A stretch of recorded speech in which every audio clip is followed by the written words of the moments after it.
The warning lights flashed red across the command center of Station Alpha 9.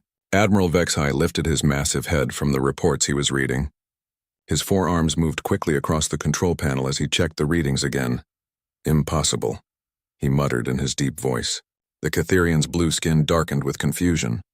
For 300 years he had watched the borders of their galaxy. Nothing ever surprised him anymore. "Sir," called out Lieutenant Zara from her station. The young Zilani female's voice shook slightly. "The readings are correct. Something just appeared at grid 77 Alpha." Vexhai's red eyes narrowed. He stood up to his full height of 8 feet and walked over to the main display screen. The image showed empty space, but the sensors told a different story. Energy signatures that should not exist pulsed where nothing had been moments before. "Show me the visual," he ordered. The screen changed, and there it was. A ship unlike anything in their database floated in the darkness. It was long and sleek with strange markings on its white hull. The design made no sense. Where were the weapon ports that every civilized ship carried? Where were the slave quarters that marked proper galactic vessels? "Run identification protocols," Vexhai commanded. His voice carried the authority of someone who had crushed a dozen rebellions. "Already running, sir," Zara replied. Her fingers danced over her console. No match in any database. The design is completely unknown. Other officers in the command center stopped their work to stare at the screen. In all their years of service, none had seen anything like this ship. It seemed to glow with its own light, and energy readings showed power levels that hurt to think about. "Open a communication channel," Vexhai decided. If this was some new enemy, he would crush them quickly. If they were potential slaves, he would add them to the Empire's collection. The screen flickered, and suddenly they were looking at something that made everyone in the command center step backward. The creature on the screen looked almost like a Catherian, but smaller and weaker. It had only 2 arms and strange brown hair on its head. Most shocking of all, it seemed to be female, and she was clearly in command. "This is Captain Elena Vasquez of the United Earthship Prometheus," the creature said in perfect galactic standard language. "We come in peace, seeking contact with the civilizations of this region." Vexhai found his voice after a moment of shock. No female commanded ships in civilized space. Such a thing was against all natural order. "I am Admiral Vexhai of the Catherian Empire," he announced. "You will identify your species and state your purpose in our territory." The female called Elena smiled, showing white teeth. "We are humans from the planet Earth. We have traveled 847 light-years to make peaceful contact with other intelligent species." Murmurs filled the command center. The coordinates she mentioned pointed to a dead zone, a region of space that their surveys had marked as uninhabitable. How could any species develop there? "That is impossible," Vexhai stated. "Our scans show no habitable worlds in that region." Elena's smile grew wider. "Perhaps your scans need updating, Admiral. We would like permission to dock at one of your stations. We have gifts and scientific data to share." Vexhai's mind raced. These humans seemed primitive, using only one ship for first contact. Any proper species would send a battle fleet to announce themselves. Their ignorance of galactic politics was obvious from their casual manner. "Very well," he decided. "You may dock at Station Nexus 7. You will surrender all weapons and submit to standard processing for new species." The human captain's expression changed slightly. "Processing? All new species must be evaluated for their proper place in the galactic order," Vexhai explained patiently. "Some are suitable for labor, others for military service, a few for technical work. Do not worry, humans. You will be given positions that match your abilities." Elena was quiet for a long moment. When she spoke again, her voice was very calm. "I see, and if we refuse this processing?" Vexhai laughed, a sound like grinding metal. "Refuse? Why would anyone refuse the chance to serve the Empire? It is the greatest honor in the galaxy." "We will dock at your station," Elena said finally. "We look forward to meeting you in person." The communication ended and the command center erupted in discussion. Vexhai silenced them with a gesture. "Prepare a full diplomatic reception," he ordered, "and alert security. These humans seem unusually proud for such a primitive species. They may need to be taught humility." Lieutenant Zara pulled up the ship's technical readings on her screen. "Sir, there's something strange about their vessel." "What do you mean?" "The energy output is enormous, much higher than anything our ships produce, and the hull composition doesn't match any known materials." Vexhai waved dismissively. "Primitive species often waste energy through poor design. As for the materials, they probably strip-mined their homeworld to build this one ship." Typical short-sighted thinking. But as he watched the human ship begin moving toward Station Nexus 7, something bothered him. The vessel moved with a grace that suggested advanced technology. Its course was perfect, its speed precisely calculated. These were not the actions of primitives. 3 hours later, the Prometheus docked at Station Nexus 7. Vexhai had traveled there to personally oversee the first contact with this new species. He stood in the docking bay with a full honor guard of Catherian soldiers and representatives from the other member species of the Empire. The airlock opened with a soft hiss, and the humans stepped out. Vexhai had expected to see the weak, primitive creatures that their transmissions suggested. Instead, he found himself looking at beings that moved with quiet confidence. Their leader, Elena, was smaller than any Catherian, but something in her eyes made him uneasy. Behind her came 5 other humans. 2 were obviously soldiers, though they carried no visible weapons. They scanned the room with professional alertness that reminded Vexhai of his own elite guards. The others appeared to be scientists or diplomats, but all of them shared the same unsettling confidence. "Admiral Vexhai," Elena said, stepping forward with a slight bow, "thank you for welcoming us to your station." "Welcome to the Catherian Empire," Vexhai replied formally. "You are the first of your species to reach civilized space. This is a historic moment." Elena looked around the docking bay, taking in the sight of Zelani workers loading cargo under the watchful eyes of Catherian guards. Her expression remained neutral, but Vexhai noticed how her soldiers tensed slightly. "We are honored to make contact," she said. "We hope this is the beginning of a long friendship between our peoples." Vexhai gestured toward the station's interior. "Come, the council awaits. They are eager to determine how your species can best contribute to galactic civilization." As they walked through the station's corridors, Elena and her team observed everything. They saw the clear hierarchy that governed galactic society. Catherians commanded, other species obeyed. It was the natural order that had brought peace to the galaxy for over 1,000 years. "Your station is impressive," Elena commented as they passed a group of crystalline beings polishing the floors under guard supervision. "Order brings efficiency," Vexhai explained proudly. "Every species has found their proper role in our society. Soon humans will find theirs as well." One of Elena's soldiers, a man with hard eyes and scars on his hands, spoke quietly to his captain in their own language. Vexhai's translation device picked up only fragments, but the tone was clear enough. The humans were not pleased with what they were seeing. Let them be displeased, Vexhai thought. They would learn to accept their place soon enough. Every species did in time. The council chamber doors opened before them and the humans stepped inside to meet their fate. The council chamber was huge, with a curved ceiling that disappeared into shadows above. 7 massive chairs formed a circle in the center, each one designed for a different species. Admiral Vexhai took his place in the largest chair, while representatives from the other member races filled the others. Captain Elena Vasquez and her team stood in the center of the circle. She looked calm, but her security chief, Commander Marcus Chen, kept his eyes moving constantly. The other humans showed no fear, which surprised the council members. Most new species trembled during their first evaluation. "Humans of Earth," Vexhai began in his formal voice, "you stand before the Galactic Council, rulers of this sector of space. We will now determine your species' role in our great empire." Elena stepped forward slightly. "With respect, Admiral, we didn't come here to be evaluated for service. We came seeking diplomatic relations between equals."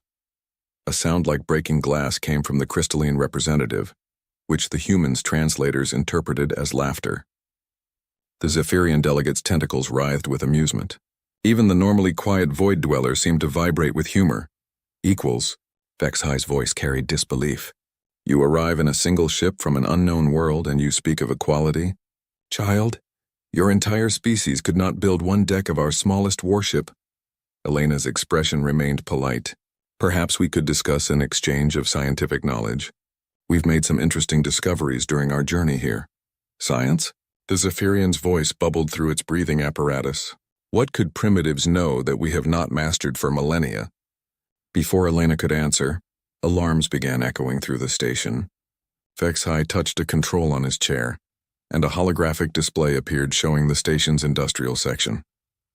"Ah, perfect timing," he said with satisfaction. "You can witness the efficiency of our system."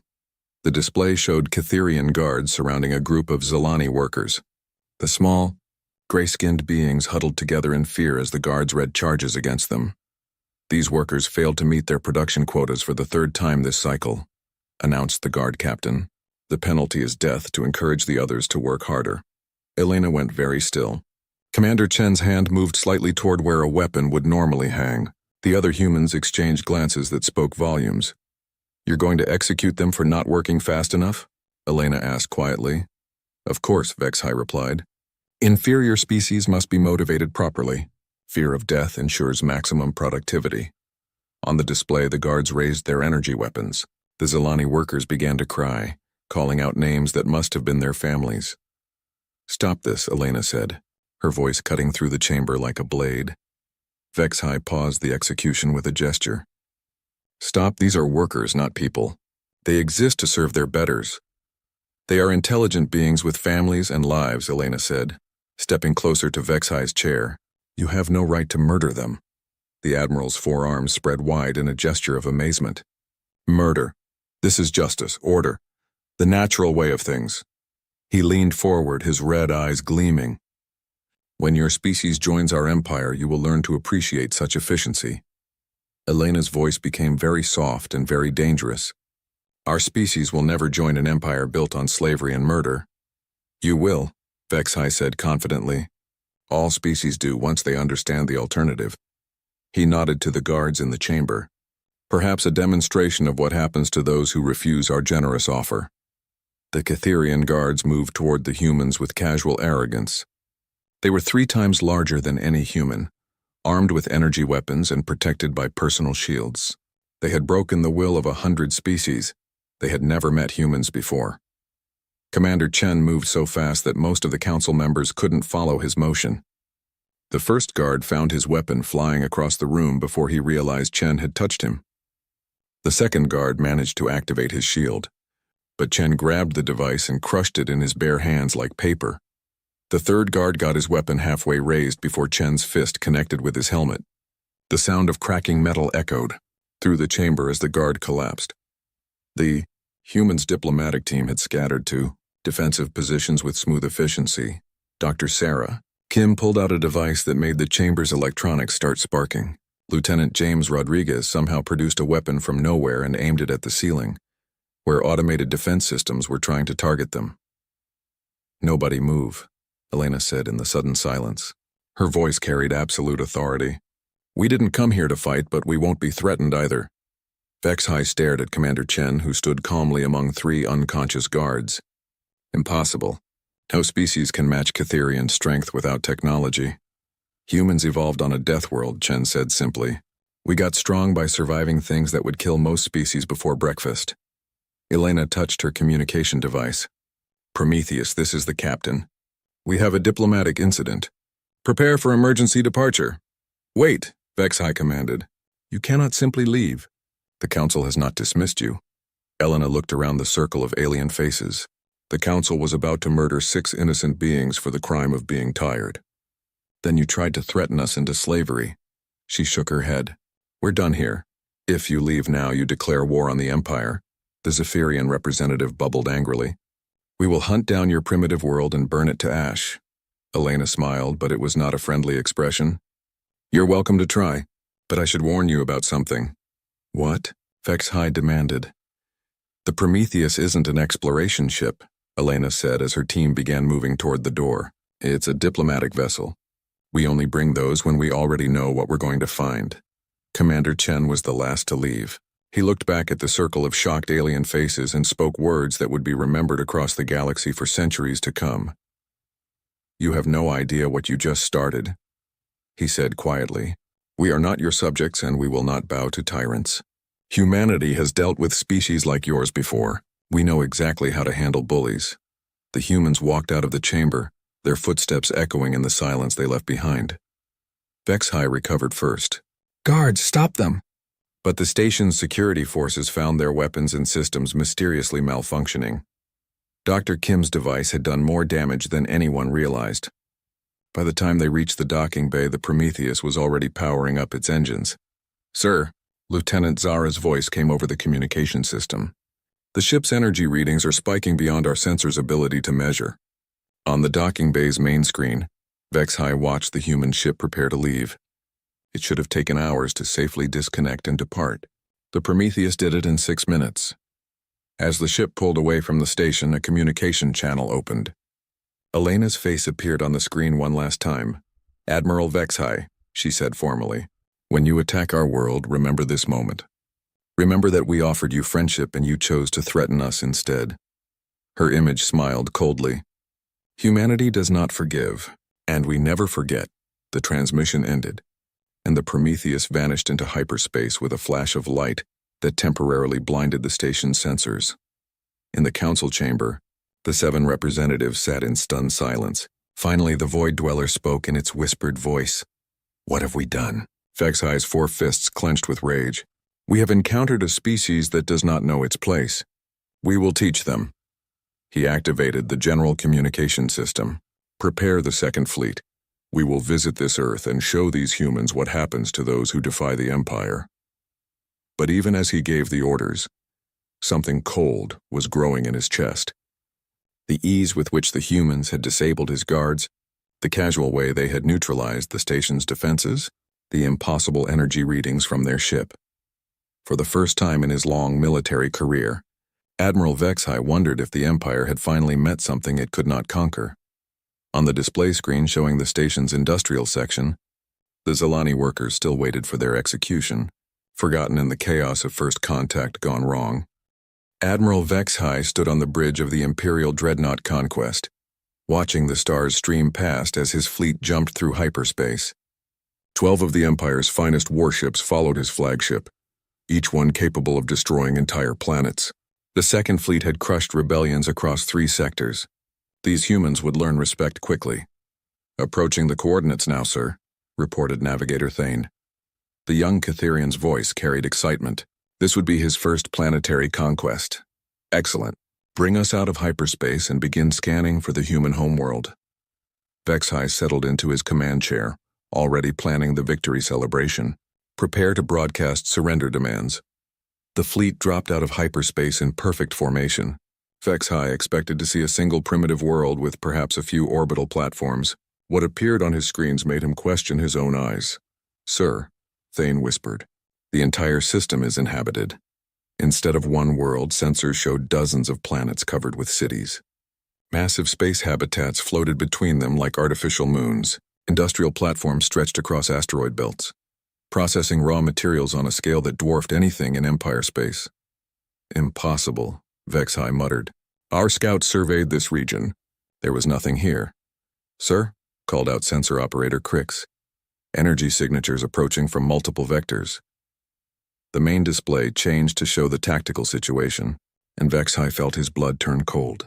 Ships were emerging from behind planets, from asteroid fields, from what looked like empty space. Hundreds of them.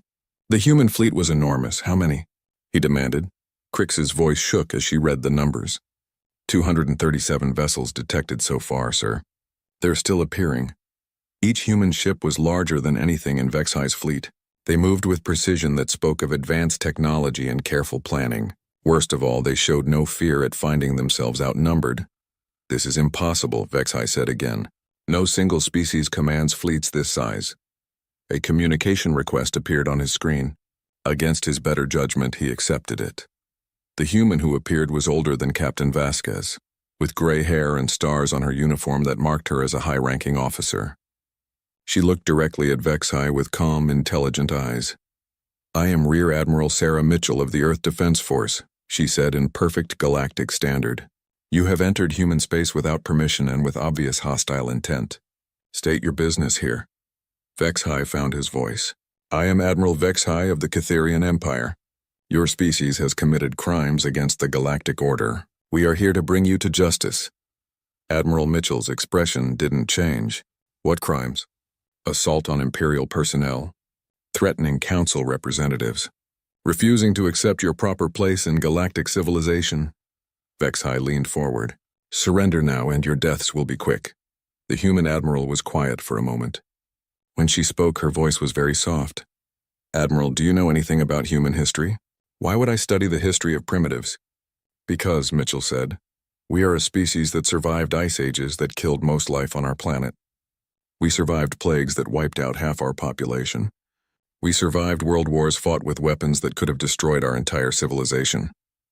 Vexhai waved dismissively. Ancient history. You face the Empire now. We turned our deadliest weapons into tools for exploration, Mitchell continued as if he hadn't spoken. We took the same technology we used to build planet-killing bombs and used it to reach the stars. We have been preparing for this moment for 3 centuries. Preparing for what moment? Mitchell's smile was cold as space itself. The moment we met a galactic empire built on slavery and murder. You want a war, Admiral? You just declared one against a species that has been getting ready to fight tyrants since before your empire existed. The communication ended, and warning alarms immediately began screaming across Vexhai's bridge. Sir, the human fleet is moving to attack formation, Crix reported. They're surrounding us. Impossible. We have 12 dreadnoughts. No force in the galaxy can threaten the second fleet. But even as Vexhai spoke, he could see the human ships moving with impossible speed and coordination. All ships prepare for battle, he commanded. Target their largest vessels. Show these primitives the power of the Empire. The Conquest's massive guns swiveled toward the nearest human ship, a sleek vessel that looked nothing like proper military design. Energy readings spiked as the dreadnought's main weapons charged. Firing, announced Weapons Officer Dells. The Empire's most powerful weapons struck the human ship with enough force to crack a moon. The energy beams hit the target dead center in a display of light that could be seen from several star systems away. When the light faded, the human ship was completely undamaged. What? Vexhai stared at his displays. That's impossible. Nothing can withstand direct fire from Imperial dreadnought cannons. Sir, Crix said in a voice full of terror, the humans are returning fire. What happened next would be studied in military academies for generations, assuming any Imperial academies survived what was coming. The human weapons didn't look like much. No massive energy beams, no obvious projectiles, just small, fast objects that seemed to appear from nowhere and move with their own intelligence. The first missile hit the Imperial ship Guardian amidships. The explosion was so bright that every screen on every ship automatically dimmed to protect their crew's eyes. When the light faded, the Guardian was gone. Not damaged, not crippled, completely vaporized. Shields up. Evasive maneuvers, Vexhai screamed. But the human weapons followed their targets no matter how they twisted and turned. The missiles seemed to think for themselves, predicting moves and adjusting course faster than any computer should be able to calculate. The Imperial ship Thunder lasted 18 seconds. The Retribution managed 23 seconds before a human torpedo found a weak spot in its armor and turned the mighty dreadnought into expanding gas and metal. Sir, we're losing ships faster than we can count them. Navigator Thane's voice cracked with panic. Vexhai watched his proud fleet being destroyed with casual efficiency. The humans weren't even using their full force. Most of their ships hung back, watching as if this was some kind of training exercise. All ships retreat, he ordered. Emergency jump to hyperspace. Sir, the humans are jamming our navigation systems, Crix reported. We can't calculate a safe jump. On the tactical display, more Imperial ships died. The humans attacked with weapons that ignored shields, armor that self-repaired faster than it could be damaged, and tactical coordination that made the Empire's best military minds look like children playing with toys. Admiral Mitchell's voice came over the communication system again. This is your last chance, Admiral. Surrender now, and we'll allow your surviving crews to return to Imperial space with a message. Vexhai looked at his display. Of his 12 mighty dreadnoughts, only 4 remained. The humans had destroyed the second fleet in less than 30 minutes. What message? He asked weakly. Tell your council that Earth is under the protection of the human coalition. Tell them that any attack on coalition worlds or citizens will be met with appropriate response. And tell them, Mitchell paused, tell them that we know where all their worlds are, and we're coming to free every slave in their empire. The transmission ended. A moment later, the jamming field around Vexhai's remaining ships disappeared. Navigator, Vexhai said in a voice that sounded like an old man's. Calculate jump coordinates for home. Emergency speed. Yes, sir, Thane replied. What do I tell the council about our mission status? Vexhai stared at the tactical display, where human ships continued their patrol of the system as if nothing had happened. as if destroying the Empire's second fleet had been routine maintenance. "Tell them," he said slowly, "that we have awakened something terrible. Tell them that these humans are not primitives from a dead world. They are a force that has been planning this war for centuries." The 4 surviving Imperial ships jumped to hyperspace, carrying news that would shake the foundations of galactic civilization. Behind them, the human fleet returned to its patrol routes, protecting a civilization that spanned hundreds of worlds and countless billions of free citizens. Admiral Mitchell stood on her bridge, looking out at the stars where the Imperial fleet had been destroyed. "Ma'am," her tactical officer said quietly, "should we pursue the survivors?" "No," Mitchell replied. "Let them carry word back to their masters. It's time the galaxy learned that humanity is no longer hiding." She touched a control on her chair, opening communication channels to every human world in the coalition. "This is Admiral Mitchell," she announced. "Operation Liberation is now active. All fleets to combat readiness. The war for galactic freedom has begun." The news spread across the galaxy like fire through dry grass. The mighty Second Fleet, pride of the Catherian Empire, had been destroyed by unknown aliens calling themselves humans. On 1,000 worlds, slaves whispered the story in hidden corners. On Imperial worlds, citizens demanded answers from leaders, who had none to give. Supreme Commander Thax stood before the full Galactic Council in their great chamber on Catheria Prime. The massive alien's 6 arms gestured angrily as he addressed the representatives of 7 species. "How is this possible?" demanded Councillor Vorth, his crystalline body ringing with agitation. "The Second Fleet was invincible." "Apparently not," Thax replied grimly. He activated a holographic display showing the battle's aftermath. "Admiral Vexhi's report is disturbing. The humans possess technology far beyond anything we have encountered."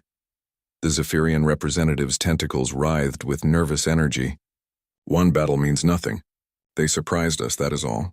The Empire controls 10,000 systems. What can one primitive species do against such power?" Even as she spoke, reports were flooding in from across Imperial space. Human fleets had appeared at slave worlds throughout the outer territories. But they weren't conquering, they were liberating. "Sir," an aide rushed into the chamber. "Priority message from Sector 7. The humans have attacked the labor colonies at Xerion Prime." Thax's expression darkened. "Losses?" "None, sir. They didn't attack our forces. They landed troops and freed all the slaves. 20 million Zalani workers were loaded onto human transport ships and evacuated before our reinforcements could arrive." Silence filled the chamber. 20 million slaves represented decades of conquest and enormous economic value. The humans had simply taken them away. "What did our garrison do?" Councillor Vorth demanded. The aide looked uncomfortable. "They tried to stop the evacuation, sir. The humans asked them to surrender. When they refused..." He paused. "The entire garrison was eliminated in 14 minutes. More reports arrived throughout the day. Human forces had struck 15 slave worlds simultaneously, freeing billions of workers and removing them from Imperial control. Every attack followed the same pattern, swift, precise, and completely overwhelming." "How many fleets do they have?" The Void Dweller representative whispered. Nobody had an answer. Human ships seemed to appear from nowhere, strike with impossible efficiency, and vanish before Imperial reinforcements could respond. Their technology made the Empire's finest weapons look primitive. Thax studied the tactical displays showing human attacks across dozens of systems. "We are facing a full-scale invasion. All member species will contribute to our response." "What response?" asked the Zephyrian. "Our fleets cannot match their technology." "Then we use numbers," Thax declared. "The Empire controls thousands of worlds and trillions of citizens. We will mobilize everything, every ship, every weapon, every soldier. The humans may be advanced, but they are still just one species." Orders went out across the galaxy. The Great Fleet began assembling at Catheria Prime, 10,000 warships representing the combined military might of the Empire. Pressed into service came the bioships of Zephyria, living vessels that could heal themselves in battle. The crystalline dreadnoughts joined them, ships grown rather than built, harder than any known material. Even the mysterious Void Dwellers contributed their shadow fleets, vessels that could phase in and out of normal space. Meanwhile, enslaved species found themselves forced into military service. Zalani technicians were chained to their stations. Aquatic Mir were sealed into combat suits and told to fight or watch their families die. Every conquered race contributed soldiers to the Empire's war machine. This is the largest military force ever assembled, Thax announced to the Council, as the Great Fleet reached full strength. No power in the galaxy can stand against us. But even as he spoke, intelligence reports brought disturbing news. The humans hadn't been sitting idle during the Empire's mobilization. Captain Elena Vasquez, now promoted to Admiral, stood on the bridge of the UES Liberation, watching long-range sensors track the approaching Imperial fleet. Around her, the human command staff worked with calm efficiency. Size estimate, she asked her tactical officer. Just over 10,000 ships, ma'am. Every major Imperial class represented, plus forced conscripts from their subject species. Elena nodded. And our readiness status? All coalition fleets report ready for engagement. The Liberation Front has confirmed their rebellion timing. Resistance cells are standing by across Imperial space. Elena smiled grimly. The Empire thought they were facing just humanity, but they had missed something crucial. Every world the humans had liberated had been given a choice. Join the coalition as free citizens or remain independent under human protection. Most had chosen freedom. The former slaves of the Empire had become humanity's allies, contributing their own knowledge and resources to the war effort. Zalani technical expertise had improved human weapons. Mere naval tactics had refined human strategy. The crystalline refugees had shared secrets of materials science that made human armor nearly indestructible. Ma'am, her communications officer reported. Priority message from Earth Command. Admiral Chen's face appeared on the main screen.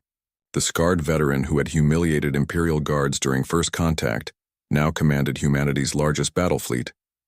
Elena, the Council has made their decision, he reported. Operation Liberation is approved for full implementation. All targets? Every Imperial stronghold, every slave world, every military installation. The gloves are coming off. Chen's expression was hard as steel. The Empire wants to fight with their full strength? Let's show them what ours looks like. Elena nodded. Understood. All fleets begin Phase 2 operations. Across the galaxy, the true scope of human preparation revealed itself. They hadn't been hiding in one system. They had been building a vast interstellar nation in the dark spaces between Imperial territories. 400 systems answered humanity's call to arms, each one contributing ships and soldiers to the coalition cause. The humans had spent 3 centuries preparing for this war. They had studied every Imperial weakness, infiltrated every major facility, and built relationships with resistance movements on 1,000 worlds. When the Empire mobilized their great fleet, they left their territory nearly defenseless. Human strike forces hit Imperial worlds with surgical precision. They didn't destroy cities or kill civilians. They targeted military bases, government centers, and anything connected to the slave trade. On world after world, the local population rose up to support their liberators. Supreme Commander Thax received the reports with growing horror. His great fleet was still 3 days from human space, but the Empire was already crumbling behind him. Sir, his aide reported with a trembling voice. We've lost contact with 57 Imperial worlds in the last 6 hours. Lost contact? Thax demanded. The humans have destroyed our communication networks and military infrastructure. Local governments have either fled or surrendered to coalition forces. Thax stared at the tactical display showing the dissolution of his empire. Red markers indicated lost worlds, yellow showed systems under attack, and green marked the few locations still under Imperial control. The map was mostly red and yellow. How is this possible? He whispered. His aide pulled up intelligence reports that had been ignored during the fleet buildup. Sir, it appears the humans have been planning this operation for decades. They have detailed knowledge of our military positions, our trade routes, our communication systems. They know everything about us, and we know nothing about them, Thax realized with growing dread. The final terrible truth was becoming clear. The Prometheus hadn't stumbled across Imperial space by accident. That first contact hadn't been a diplomatic mission. It had been a final intelligence-gathering operation before the war began. Humanity had been watching the Empire for generations, learning their weaknesses and preparing for the moment when they would tear down the galactic order and build something better in its place. Sir, the aide said quietly, long-range sensors show human fleets moving to intercept us. Multiple vectors, unknown number of ships. Thax looked at his great fleet. 10,000 ships representing the Empire's full military might.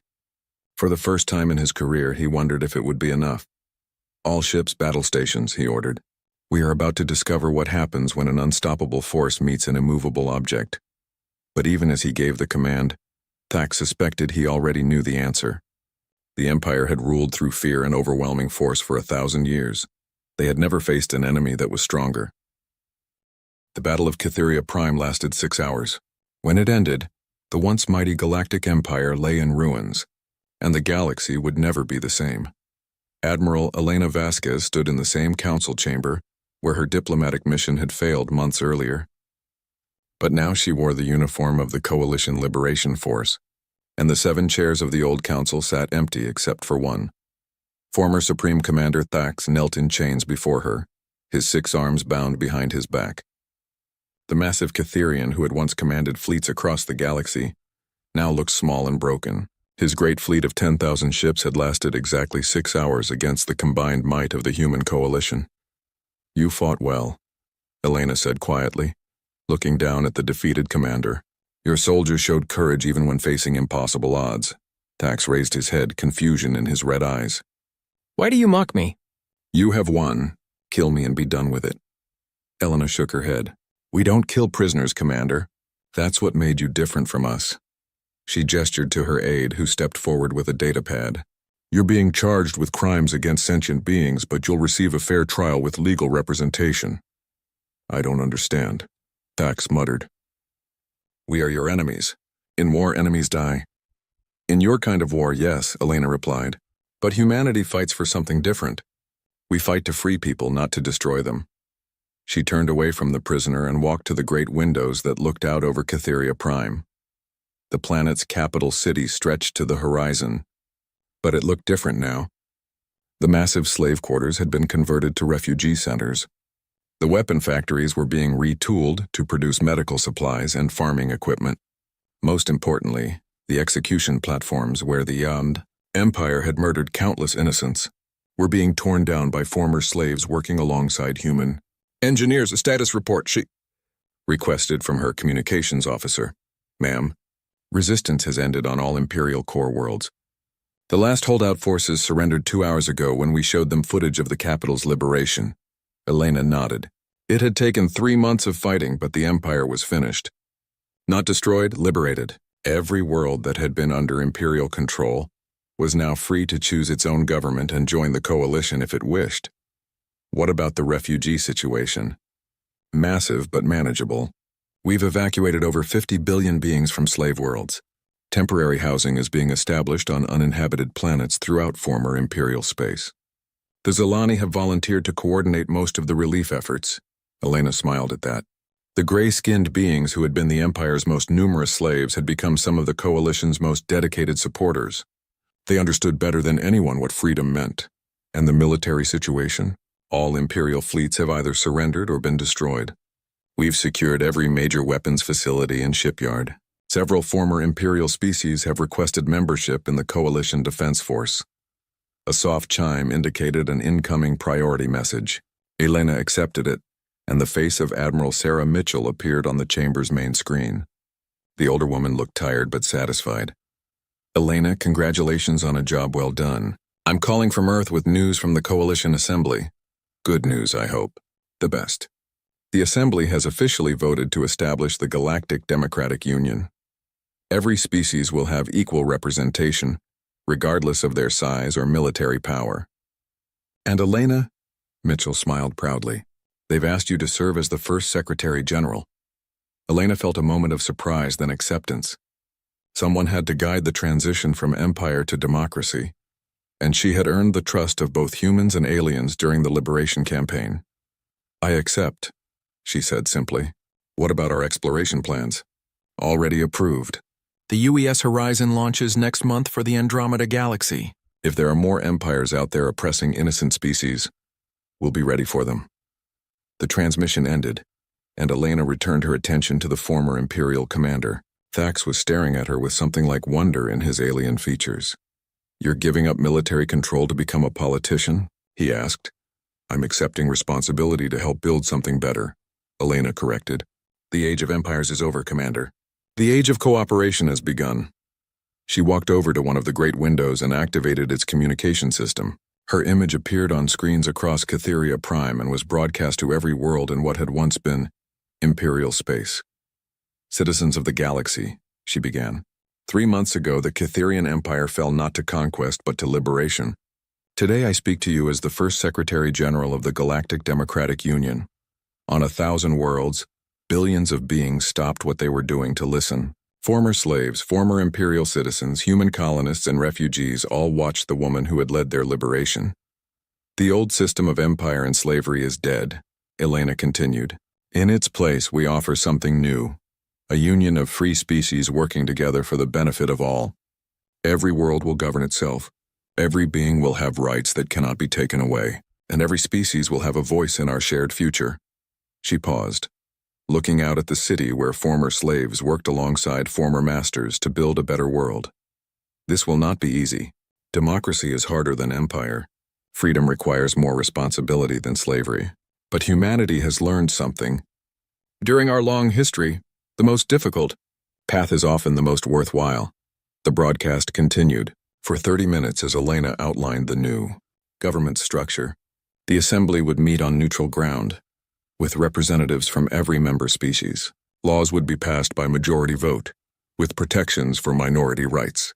A coalition defense force would protect member worlds from external threats, but no military would ever again be used to oppress civilians. When the speech ended, Elena found herself alone with Thax again. The former commander was studying her with new interest. Why? He asked simply. Why what? Why do all this? Your species could have simply conquered us and taken our place as galactic rulers. Why give power to others? Elena considered the question seriously. Because, she said finally, humanity learned long ago that true strength comes from cooperation, not domination. An empire built on fear and slavery is actually very weak. It can be toppled by anyone stronger or more determined.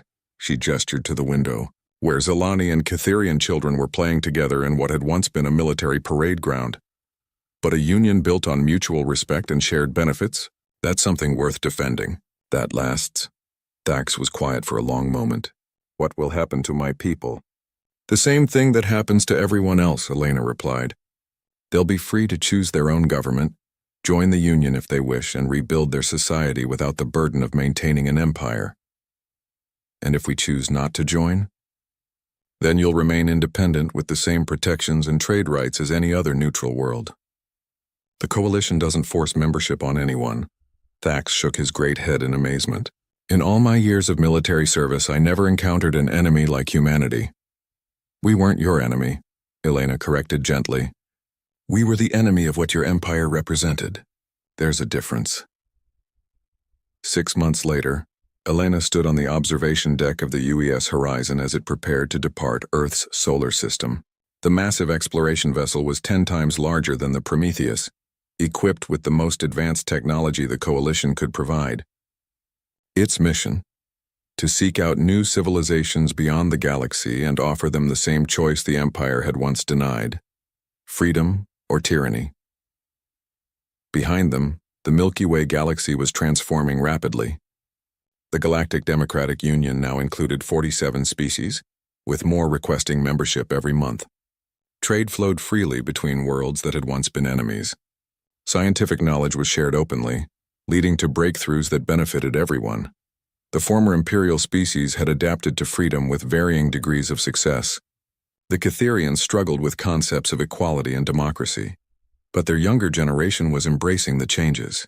The Zephyrians had become enthusiastic Union supporters, contributing their biological technology to medical research.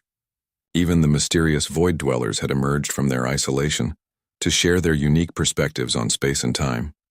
Ma'am, her aide reported, the crew is ready for departure. Elena nodded. Take us out, Captain. Let's see what's waiting in the dark between galaxies. As the Horizon entered hyperspace, Elena reflected on the journey that had brought them here.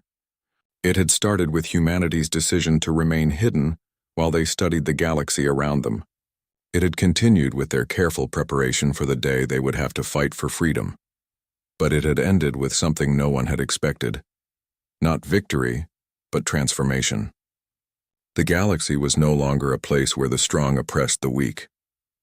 It had become a community where all species could work together toward a better future. And if there were other empires out there, other tyrannies oppressing innocent beings, they would soon learn what humanity and their allies had, proven in the Milky Way.